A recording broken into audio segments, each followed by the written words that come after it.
So please welcome this week's special guest, Neil.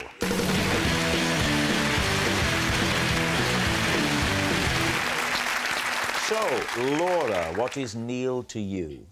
This is Neil, and he's the health and safety officer who I mistakenly pushed in the pool at the Love Island wrap party. Right, Laura's wet workmate. Chris, how do you know Neil? This is Neil, and I was once forced to stay at his house because I'd handed my own keys in to a lost property office. Chris's sleepover saviour. And finally, David, tell us about your relationship with Neil. David, look at him. You have never met that man in your life. On the contrary, this is Neil, and I once sat on his shoulders to get a better look at a fat chaffinch. So, there we have it. Lee, where do you want to start?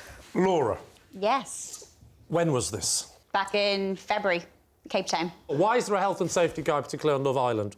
Was he giving out condoms? Believe me, you need health and safety on Love Island. OK. But I actually had never met Neil before. I thought he was someone else. Who did you think he was? I thought he was Cliff. Who's Cliff? Cliff was my driver. Oh, you deliberately pushed Cliff? Yeah. But it's not Cliff, it's No. Neil. Yeah, well, Cliff is a big guy and he's got tattoos. Oh? And he was wearing all black because everyone was wearing, like, black T-shirts and stuff if they were a crew. Yes. And over the course of 6 weeks, we're pranking each other. As you do. So, like, one day he gave me, like... Chlamydia? That's a hell of a prank. Silly things like put chili in your coffee and stuff. Oh, Do you know This what I is mean? your driver, Cliff. Yeah, but, like, he becomes your pal because when you're over there, you don't know many people. So you see who you think is Cliff. Well, Cliff is a tall guy with tattoos. Yeah, and you think, I want to see Cliff. And he was at the very edge and he was talking to one of the girls. So I Yes. thought it'd be quite funny to... So how does Neil react? Well, he was quite wet, so I didn't really see him. I just saw when I turned around, on the other side of the pool, I saw Cliff. Oh. Did he take it well, or was he... I mean, he looks like he's still in a bit of a mood with you. I don't remember there being laughing. So it was a bit tense. It was a bit tense, yeah. And this is the first time you've seen him since? I wrote him an email. I can't even remember what it said, but it was very brief. And it's actually quite awkward now. How much of Love Island have you watched, David? I mean, is it... I'm so sorry, what? I haven't seen that much of it. But No, that's how much of it have you It's an seen? embarrassing question to answer in the context of one of the programme makers, isn't it, Well, Rob? I And mean, I think on some level you know that. All right, well, that's Laura. Who would you like to quiz next? OK, Chris. Sorry, could you remind us again, Chris? This is Neil, and I was once forced to stay at his house because I'd handed my own keys into a lost property office. Whereabouts is the house? I live in the leafy royal borough of Kingston-upon-Thames. OK. So which lost property office did you hand the keys to? The Roundhouse music venue in London. So where did you find these keys? Well, they were my keys. So they were in your pocket? Yes. We'd been to the concert. Who were you seeing? Who were you watching? The late, great Chris Cornell, who's sadly no longer with us. Ah, yes. Are you familiar with his work, David? Nope. Do you know his work with Savage Garden? Now you've said some Savage other Garden? words in an order. What are they called? Soundgarden. What? Soundgarden. Yeah. Are you familiar with his work? Soundgarden! Oh, that is just brilliant. It's like watching two people on Last of the Summer Wine debating grime. Chris, So- who had you gone to the gig with? So I went to the gig with Neil. Neil's a friend of mine. How do you know Neil? From childhood. Oh, so is he from Liverpool as well? Yeah. Does he live in Kingston? Yes.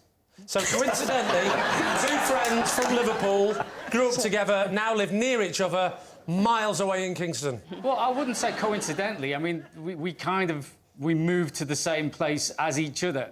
OK. So talk us through the key mix-up incident.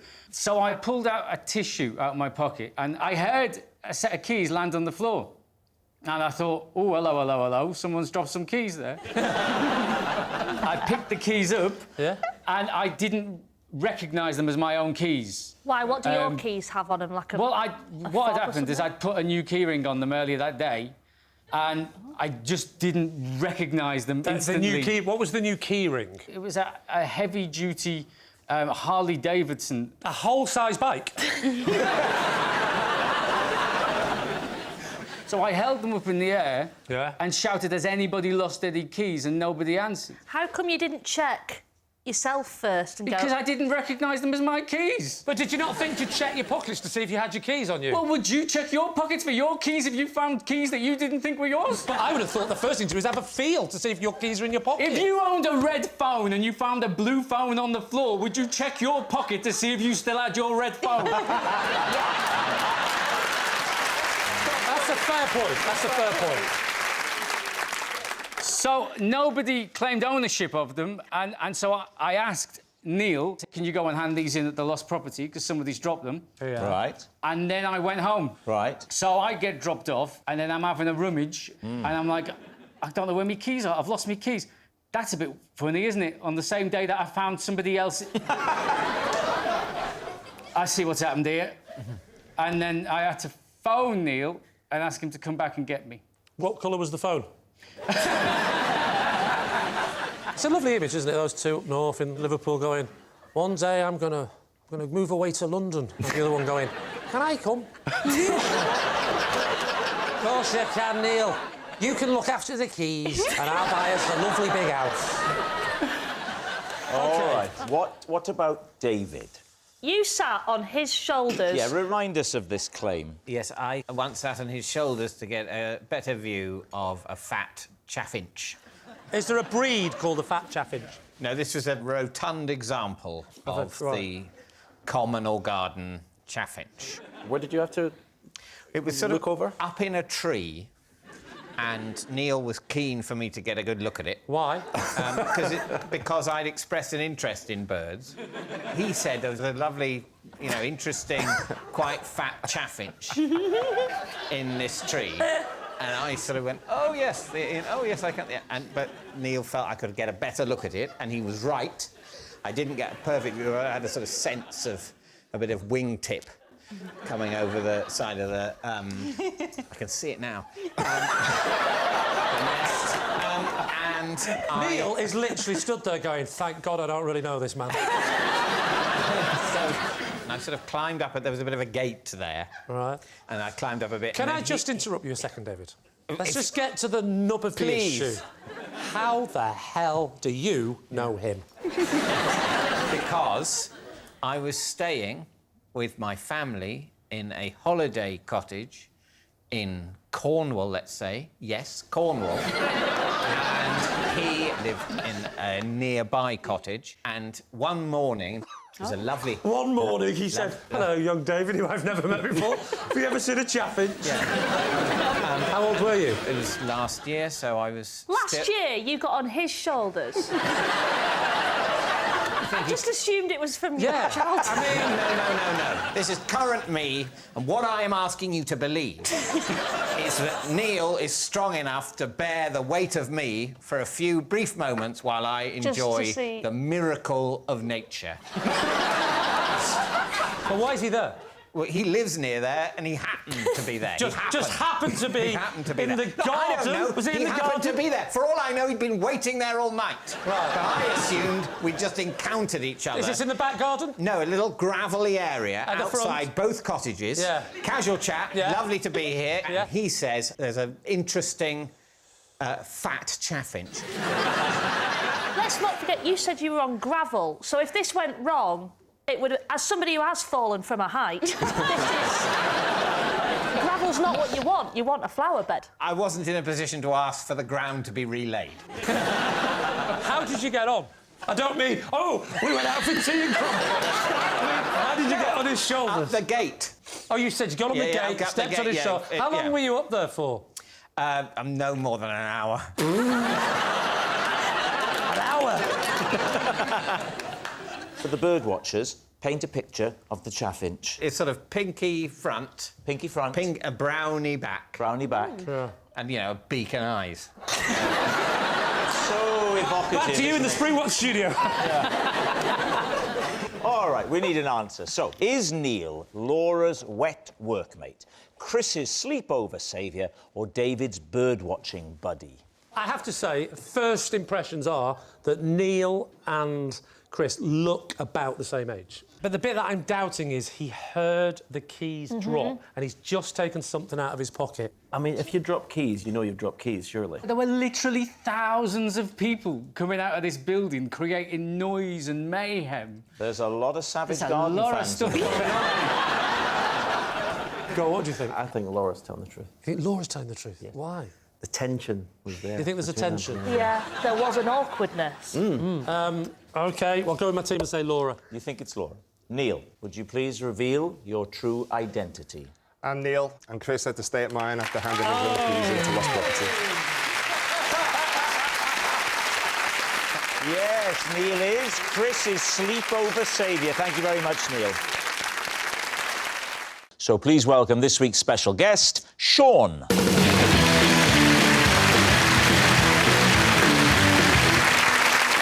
So, Raj, what is Sean to you? This is Sean. I used to whip his shirt off in public for money.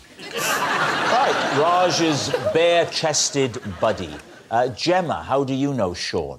This is Sean, and at school he blew up my Watsits. Right, Gemma's crisp combustor. And finally, David, what is your relationship with Sean? This is Sean. As a boy, I would only let him cut my hair if he was dressed as Zorro. So there we have it. Raj's bare-chested buddy, Gemma's crisp combustor, or David's heroic hairdresser. Lee's team, where will you begin? OK, Raj, you used to rip his shirt off for money. Yep. When was this? Back in the early 80s. Well, let's just get straight to the point. What the hell are you talking about? Why did you rip his shirt off for money? Well, I'm a bit of a keen amateur magician. Oh, hello. Where did you learn this? On top of a bicycle? But I also owned a bistro, so it allowed me... Oh, hello. Snow at once again. What a life you've led! And because I had the bistro, it allowed me to indulge my passion of magic. So I used to hold magic evenings, where we'd give them dinner, and then we'd do close-up magic, and then we'd end up doing a little bit of a cabaret. So what was the trick that involved you ripping off his shirt? Well, it was the finale to the cabaret act. What was the finale? Ripping his shirt off. That's not a trick, that's assault. Talk us through it, Raj. We've come to your bistro and we've had a super evening. The food is lovely. Yep. And then, hang on, what's happening now? Yeah, I would ask for a volunteer to come out. Right. And lots of people would put their hands up, but I would choose Sean. Oh, he was He was my stooge. So you're telling me that the regulars used to go, that fella's in again. He's having a terrible night. Wait till the end of the night and you see what happens. It gets worse. Every week he falls for this, the poor fella. I'm a viewer. Don't tell me how it's done. As a viewer, what would I have seen? You would have seen my volunteer come out, and I would sit him down on a chair. I would tell him to relax. I would undo some buttons. And would you take it, like, from the collar and just go whoosh and it would come off? Yeah, something like that. Did it ever go wrong? Did you ever, like, take his nose off? Well, we had a few incidents. What happened when it went wrong? Well, he's the third stooge I've had.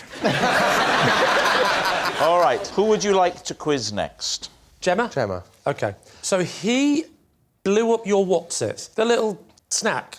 Was it a very strict school? Yeah, I was at school. He was my teacher, and I was being naughty by eating in the back of the room, just being a bit of a troublemaker. How did he blow it up? Well, he was in the middle of doing an experiment, and then he made an example of me by taking the packet to the front of the room where this experiment was happening and, like, sprayed it with, a dry oxygen or something, like some sort of steamy thing. The Bunsen burner was going, and then they just, went poof! Just by heating them up? Yeah. But, it was blow? something to do with what was sprayed, like this kind of... Yeah. Petrol. Yeah.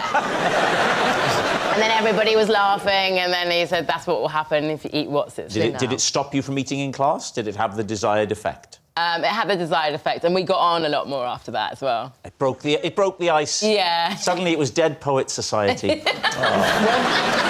What's his surname? Smith. Smith? Yeah. Oh. How did you just think of that like that?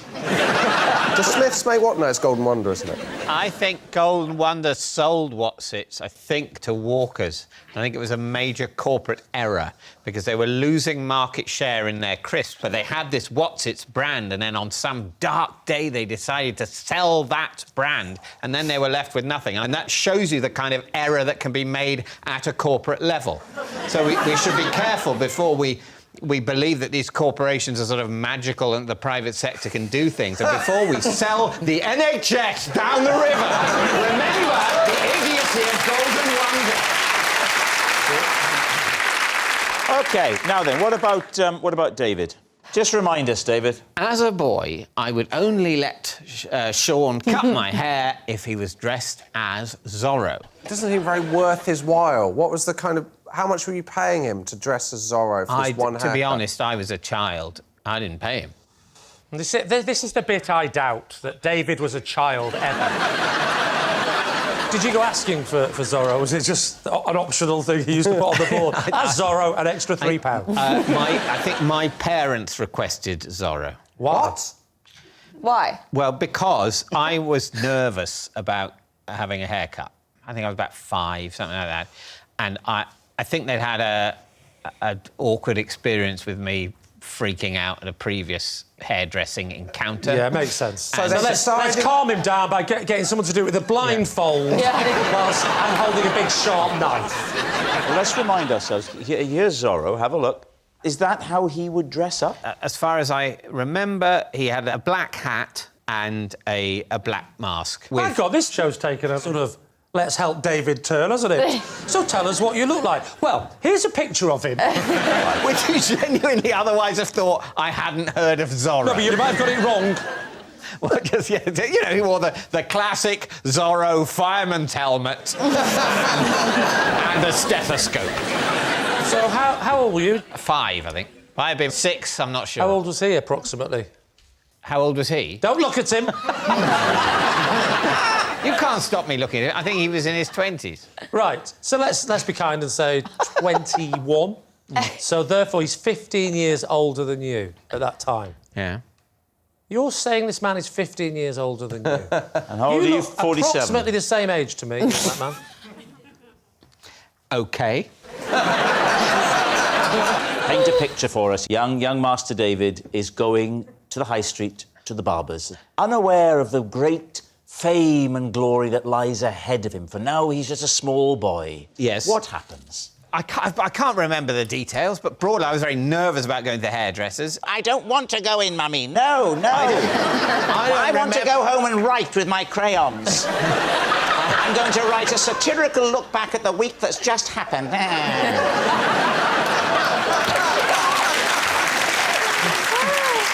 My friends in playgroup are telling me I'm quite the wit. I mean, I was probably unbearable, you're right. You know, I contemplate that every day. You say unbearable, I say adorable. Thank you. I don't remember the details. What's that? Sending you a heart. Oh, is that a heart? I thought that was saying, remember your kidneys. Right, we need an answer. So, Lee's team is Sean, Raj's bare-chested buddy, Gemma's crisp combustor, or David's heroic hairdresser? I'm struggling with David's here a little bit. Yes. So Gemma's Wotsits. That's very believable. That's the kind of thing a kind of wacky science teacher would do to... Yeah, it is very passion believable. in science. And what's unbelievable is the idea that... Now, Raj... Have you left the gas on? Raj, show us a trick. If I could have half an hour and the use of the internet, I'm sure I could do that. Oh, yeah, but what did you think the question was? I don't know, what do you think? I think he does look a lot like a science teacher. I think Gemma's telling the truth. So we're going to say Gemma? Yeah. Gemma? Saying it's Gemma. OK, right. So, Sean, would you please reveal your true identity? I'm Sean, and Raj used to whip my shirt off for money.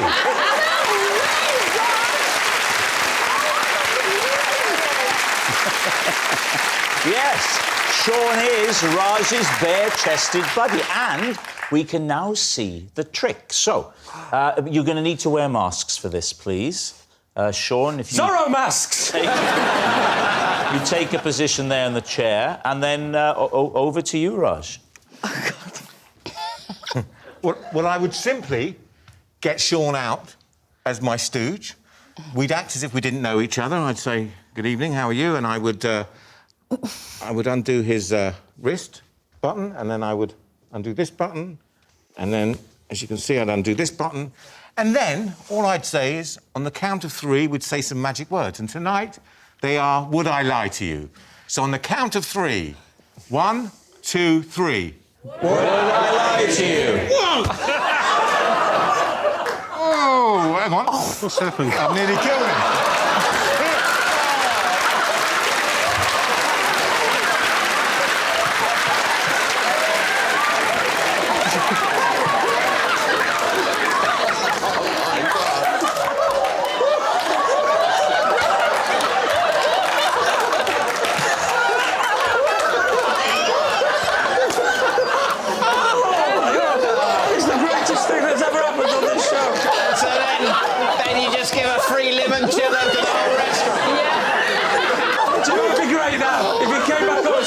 Sorry, I've been having a breakdown. I'm actually Gemma's science test.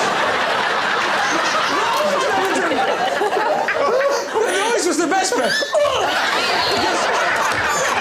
30 exits we've done here. I've just got pictures of him 30 years ago just coming in every week going, can you please do it right this time?